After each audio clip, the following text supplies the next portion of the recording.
When you're always available, people get used to your presence. They begin to expect it. Your time, your energy, your love, your kindness. Those things become a given instead of a gift. And here's the truth most people don't want to face. If you don't step back once in a while, if you don't let people feel your absence, they'll never understand your value. Emotional absence creates respect. That sounds harsh, I know, but it's also powerful and it's real. We are so conditioned to stay connected, to always respond, to constantly be there for everyone else. And in doing that, we forget that we are allowed. No, we need to take space. Because when you're always the one checking in, always the one initiating, always the one showing up, you become predictable, not in a good way. In a way that people stop seeing you, they stop feeling you. You become part of the background noise, even when your heart is showing up loudly. The moment you pull back, the moment you stop overextending, something interesting happens. People notice. At first, they may not understand it. They may wonder why you're not texting, why you didn't call, why you didn't show up to help solve the crisis, but then they start to feel it. They feel the void you used to fill. They feel the silence. And in that silence, respect is born. See, when you're always present, people don't have to reflect. They don't have to question how much you mattered. They don't have to wonder how things would be without you, because you never gave them a chance to imagine it. But when you step back, even just a little, you give people room to evaluate. And that evaluation is key, because people do reflect, and they do remember. They remember your support, your consistency, your loyalty, your energy. And often that's the first time they truly understand what you bring to the table. Now, this doesn't mean you play games. This isn't about manipulating people or withholding love to get attention. It's about creating boundaries. It's about stepping into your power. It's understanding that your presence is a privilege, that your emotional investment in someone's life is not something they are entitled to. It's something you choose to give. And if it's not appreciated, you have to be brave enough to remove it. When you let people miss you, you teach them. You teach them that you're not going to overextend. You teach them that you're not available for one-sided relationships. You teach them to respect your time, your energy, and your emotional labor. And maybe most importantly, you teach yourself that you are enough, even in silence, even when you're not performing, giving, helping, or fixing. Because here's the secret. The people who truly value you, they will feel your absence deeply. They'll reach out. They'll step up. They'll miss your laugh, your voice, your advice, your presence. And the ones who don't, they'll fade away. And that's a gift too, because you no longer have to wonder where you stand. You no longer have to chase people who only notice you when you're loud, available, and convenient. Letting people miss you gives you clarity. It filters out the noise. It reminds you that your power doesn't come from being everywhere for everyone. Your power comes from knowing your worth, even when you're not being acknowledged. So if you're feeling exhausted, overlooked, or underappreciated, step back, say less, do less, pull your energy inward, stop explaining, stop proving, and just watch what happens. Let the silence speak for you. Let your absence communicate what your words never could. Because the truth is, when you learn to let them miss you, you teach the world how to value you. And you teach yourself that you were never meant to be ordinary. You were meant to be unforgettable. Sometimes the most powerful thing you can say is nothing at all. Silence is uncomfortable for most people, and that's exactly why it's so powerful. We live in a world of constant noise. Texts, notifications, opinions, explanations. Everyone is talking. Everyone is reacting. And because of that, people have become desensitized to words. They hear them, but they don't always listen. But silence makes people stop. It makes them think. It makes them wonder. Silence invites introspection. It forces attention. When you go silent, not out of anger, not to punish, but out of self-respect, you reclaim your energy. You stop pouring into conversations where your words are falling on deaf ears. You stop trying to prove your worth to people who weren't really listening in the first place. And what happens in that silence is remarkable. People begin to hear you more clearly than they ever did when you were speaking. You see, when you're constantly explaining yourself, constantly justifying your feelings or your decisions, you're actually disempowering yourself. You're putting your energy into trying to be understood by people who may not be interested in truly understanding you. Silence changes that dynamic. It flips the script. Instead of begging to be heard, you let your absence do the talking. You stop participating in the noise and you create space for truth. Silence also gives you clarity. It creates distance from emotional chaos. When you stop responding out of habit, you begin to respond out of intention. You stop reacting to every little thing, and instead you start observing. You see people more clearly. You see patterns. You see who notices your silence and who doesn't. You see who reaches out when you're no longer always there. That clarity is essential because it helps you make better choices. It helps you protect your energy, and it helps you realize that not every situation deserves your voice. Not every argument deserves your defense. Not every relationship deserves your constant effort. Some things are best left unanswered. Some people are best left wondering. Not because you're trying to be cold or distant, but because you've grown tired of wasting your breath where it doesn't count. Silence is a boundary. It says, I don't have to engage to have power. It says, I don't need to over-explain to feel valid. And it says, I choose peace over chaos. And let's be honest. When you stop giving people instant access to your thoughts, your reactions, your forgiveness, they're forced to deal with their own behavior. They're forced to ask themselves, why isn't she responding? Why did he step back? That question, that pause. That's where growth happens, for them and for you. And it doesn't stop there. Silence also protects your dignity, because there are moments when nothing you say will change someone's mind. There are moments when arguing only drains you and gets you nowhere. And there are moments when your silence is the loudest declaration of your self-worth. It says, I'm no longer going to beg for decency. It says, you'll feel my absence before you hear my explanation. This is especially important in relationships, romantic, professional, or personal. When people get used to you always responding, always engaging, they assume access. They assume they can say whatever, act however, and you'll always come back with words. But when you go silent, you reset that pattern. You teach them to pause. You teach them to listen. You teach them that your voice is not a guarantee. And here's what's beautiful. The right people won't be threatened by your silence. They'll respect it. They'll lean into it. They'll reach out, not because you demanded it, but because they missed you. Because they realized the weight of your presence when it was no longer readily available. So the next time you feel the urge to explain yourself yet again, or to respond just to keep the peace, ask yourself if silence would serve you better. Ask yourself if speaking is helping or just feeding a cycle that leaves you depleted. You are not obligated to respond to everything. You are not required to keep conversations alive that are killing your spirit. Sometimes silence is your greatest act of power. Sometimes silence is your loudest truth. And sometimes silence is the only thing that gets someone's attention, because it finally gives them the space to notice what they've been ignoring all along, your value. You are not meant to chase validation. That's not your purpose. That's not your identity. Yet, so many of us get caught in this exhausting cycle of needing to be seen, heard, appreciated by everyone. We try to prove ourselves in relationships, at work, on social media, even in silence.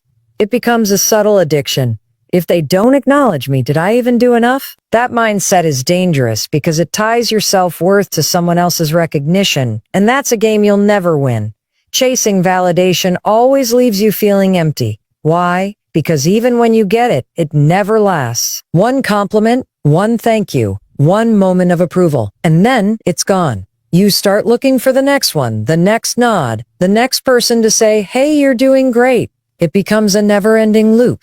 And deep down, you know it. You know that when your worth depends on someone else's reaction, you've handed over your power. Let them miss you. Let them wonder where you went. Let them feel the silence, because that's when you reclaim your energy. That's when you stop bending just to be liked. When you stop showing up in places that no longer feel good. When you stop doing things just to earn approval from people who never really see you anyway. You are not here to constantly prove you belong. You already do. You are not here to convince people you are good enough. You already are. The reason we chase validation is because we were taught to. Somewhere along the way, Maybe in childhood, maybe in school, maybe in a toxic relationship. We were taught that love is earned, that attention is a reward, that we need to achieve, to perform, to impress just to be worthy. But that was never the truth. That was someone else's broken belief system. And just because you learned it doesn't mean you have to live by it. Breaking that cycle means getting comfortable with not being liked all the time. It means being okay when someone misunderstands you. It means walking away without closure. It means choosing silence over explanation. And it's not easy. Because when you stop chasing validation, you're left with yourself. And if you've spent your whole life trying to be enough for others, standing alone can feel terrifying. But it's also the most powerful place to be. Because in that space, you start to realize you never needed their permission to feel whole. When you let people miss you, you are telling the world, I no longer need constant approval to feel worthy. You are trusting that your value doesn't disappear just because it isn't acknowledged. And that kind of self-trust is rare. It's magnetic. People feel it. They respect it, even if they don't understand it right away. You teach people how to treat you by the way you treat yourself. If you always go above and beyond for validation, you train others to only value you when you're giving. But when you start showing up from a place of self-worth, not needing anything in return, you change the dynamic. You become grounded, centered, clear. And that's when the right people are drawn to you. Not because you're trying to be impressive, but because you're authentic, you're real. This doesn't mean you stop caring. It doesn't mean you become cold or detached. It means you care without attaching your identity to someone else's reaction. It means you give love freely, but you don't lose yourself in the process. It means you share your light, but you don't dim it just to make someone else comfortable. Let them miss you. Not because you're playing hard to get, but because you've stopped needing to be gotten. You've stopped needing constant feedback to feel secure. The people who truly matter will see your worth, even in your absence. And the ones who don't, let them go. You don't need to convince them. You don't need to chase them. You don't need to perform for them. You just need to be.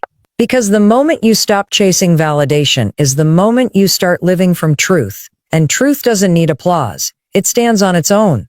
Quiet, solid, unshakable. Just like you. Distance highlights impact. It's only when you step away that people begin to truly see what you brought into their lives. While you're there every day, giving, supporting, showing up, your presence becomes something they assume. They stop noticing the little things you do. They stop appreciating the effort you make. And not because they're bad people, but because familiarity often breeds complacency. Human nature gets comfortable, but distance shakes that comfort. It disrupts the rhythm, and in that disruption, clarity begins to form. When you're constantly around, when you're always involved, when you never give people the chance to feel what life is like without you, they don't fully understand your value. You can tell them how much you care. You can explain how much you contribute. But sometimes words don't land. Sometimes, the only thing that makes someone truly understand your worth is your absence. Not because you're trying to be dramatic or manipulative, but because space creates contrast. Contrast creates awareness. Think about it. You never realize how much light a candle brings into a room until the flame goes out. You never fully appreciate peace until you've experienced chaos, and you often don't know the full weight of someone's presence until they're no longer in the room. Your energy, your love, your support, it leaves a mark. But that mark becomes more visible when you're not constantly filling the space. When you take a step back, the echo of what you gave gets louder. And the truth is, people remember how you made them feel. That memory lingers. When you're no longer present in the way you used to be, those feelings come rushing back. They start to realize, wow, I didn't notice how much they were carrying, or I didn't realize how good it felt to have them around. That realization is powerful. It creates accountability. But it also creates deeper respect. But to let distance highlight your impact, you have to be willing to let go of control. You have to resist the urge to always be the fixer, the pleaser, the one who makes everything okay. You have to be strong enough to pull back, even when it feels scary. And it will feel scary because there's a part of you that worries. What if they don't notice? What if they don't care? But here's the thing. If your presence didn't matter, your absence wouldn't either. And if it doesn't, that's not rejection, that's redirection. That's information. That's information. That's truth you needed. Letting distance do its work also means releasing the need to chase clarity through conversation. Sometimes stepping back gives you answers you couldn't get with words. You see who checks in when you're quiet. You see who values the relationship enough to reach across the space. You see who was only there when you were doing the heavy lifting. And while some of those realizations may hurt, they also heal because they free you from dynamics that were never mutual. They give you permission to stop showing up in places that were draining you. You don't need to force anyone to see your worth. You don't need to demand recognition. What you need is to stand still long enough to let people feel the void you leave behind. And if that void doesn't feel like much to them, that's okay. It just means you were pouring too much into something that wasn't ready to hold you. That's not failure. That's feedback. It teaches you where to keep giving and where to let go. The irony is when you pull back, the right people will come closer. The right people will feel that space you used to occupy and realize how much it meant. They'll step up, they'll speak up, they'll show up because they recognize your value. So give yourself permission to create that distance. Give yourself the gift of space. Let it do its work. Let it reveal the truth.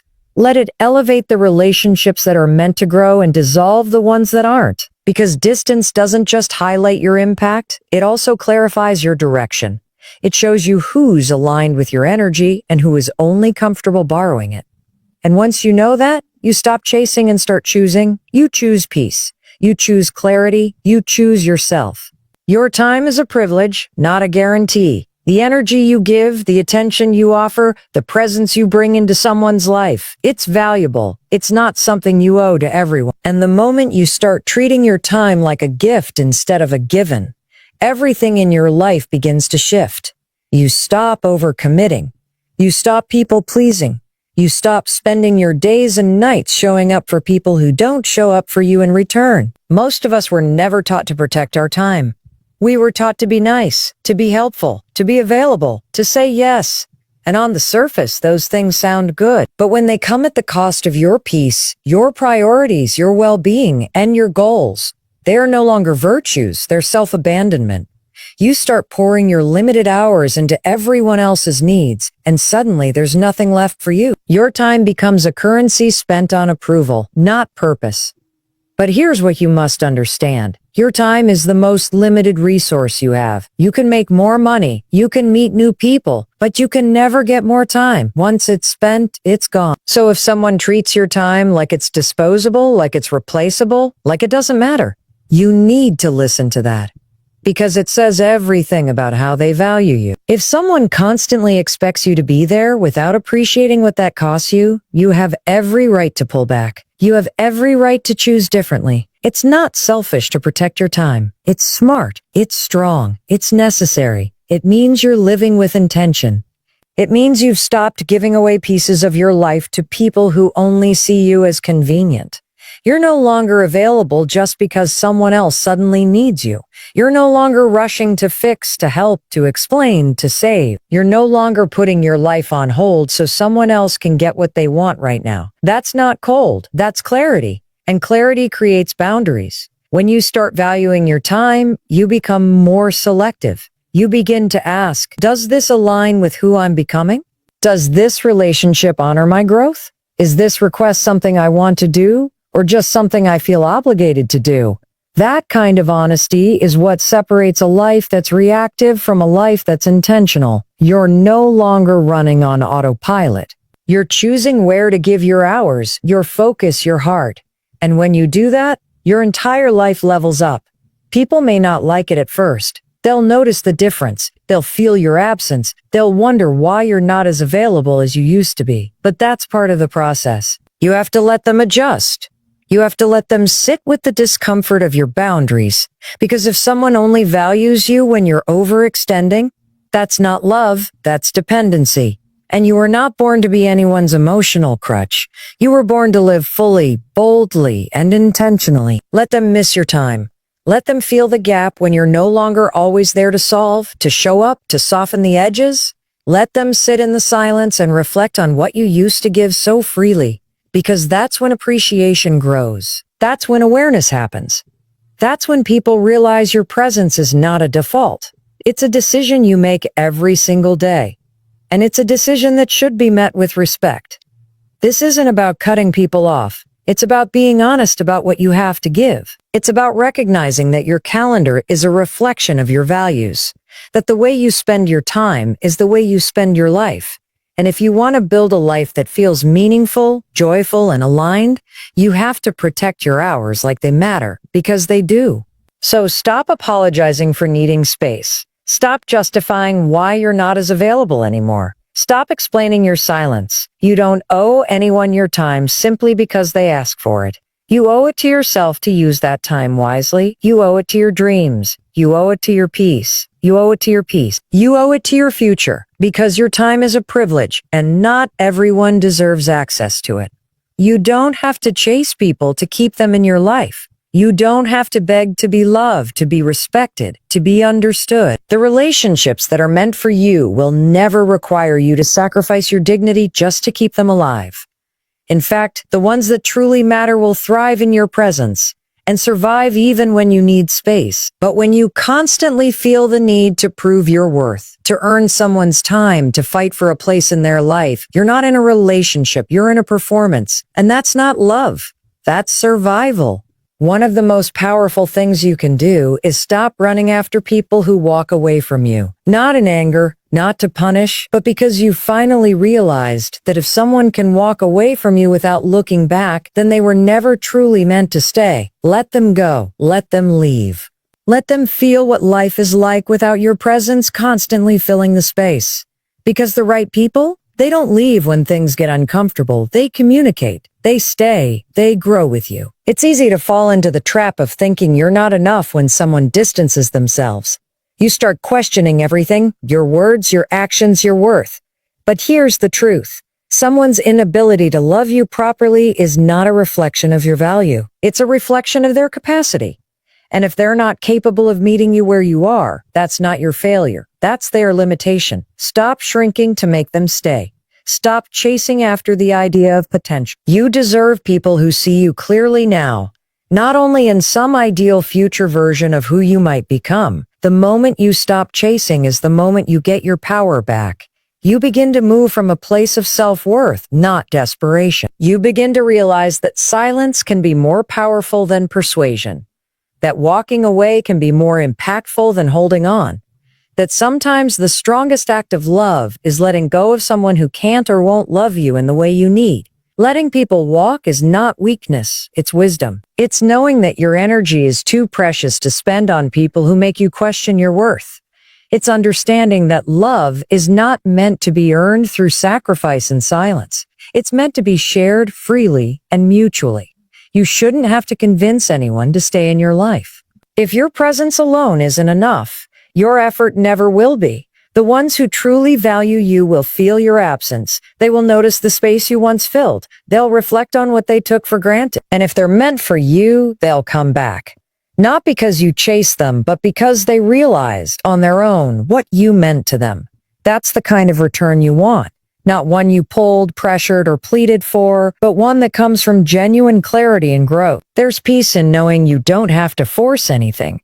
What's real will stay, what's not will fall away and make room for something better. Letting people walk away gives life room to send you those who align with your spirit, your heart, and your values. People who won't flinch when you show up fully. People who won't fade when things get hard. People who meet you with the same energy you've been giving for so long. So trust yourself enough to let go. Trust that walking away doesn't mean you lose. It means you're brave enough to stop settling.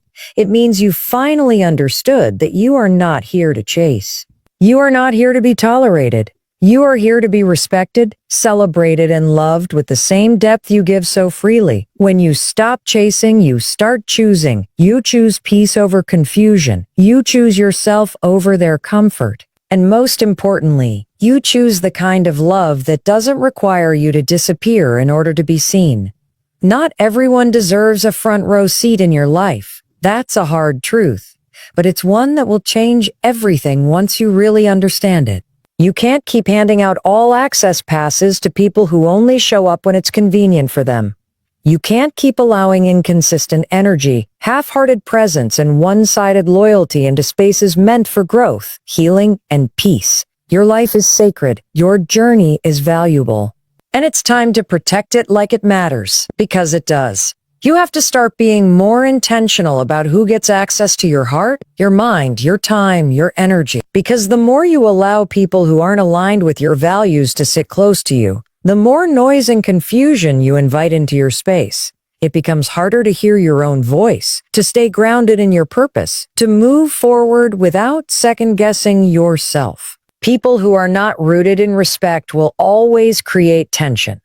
People who don't truly understand you will constantly challenge your authenticity, not to help you grow, but to make you doubt. There's a difference between being open and being unguarded. Yes, you should be kind. Yes, you should be compassionate.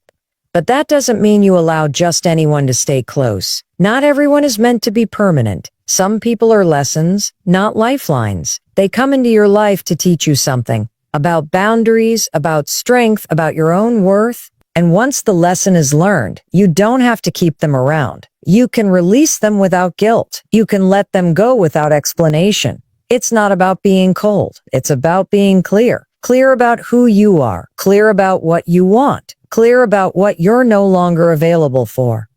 You've grown too much to keep repeating old patterns just because it's familiar. You've healed too much to keep letting people disrupt your peace just because they've been in your life a long time. Length of connection doesn't equal depth. And history doesn't always mean harmony. So take a good look at who's sitting in your front row. Are they clapping when you win? Are they checking in when you're quiet? Are they helping you grow? Or are they holding you back? Because your inner circle should be filled with people who fuel you, not drain you. People who understand the value of your time, the power of your vision, the weight of your vulnerability. People who don't just want access to the benefits of being close to you, but who actually show up with consistency, love, and integrity. The truth is, not everyone is meant to come with you. As you grow, as you evolve, as you become more aligned with your purpose, some people will fall away. And that's not something to fight.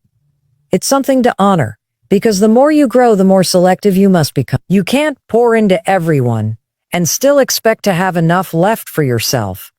You can't keep saying yes to everyone else's needs while your own life stays on hold. You have to start viewing your life like the masterpiece it is. You are building something powerful, something meaningful, and you need people around you who get that, who support that, who inspire that. You need people who challenge you in healthy ways, who remind you of who you are when you forget, who show up even when it's not easy or exciting. That's what real support looks like. Anything less than that doesn't belong in your inner circle. So don't be afraid to make some changes. Don't be afraid to create distance. Don't be afraid to move people from the front row to the balcony or out of the building altogether. That's not harsh. That's healing. That's protecting the most important investment you'll ever make. You. Because when you're surrounded by people who truly see you, who honor your boundaries, who speak life into your journey, everything becomes lighter. The path becomes clearer. And your energy finally becomes free to go where it's always meant to go, forward.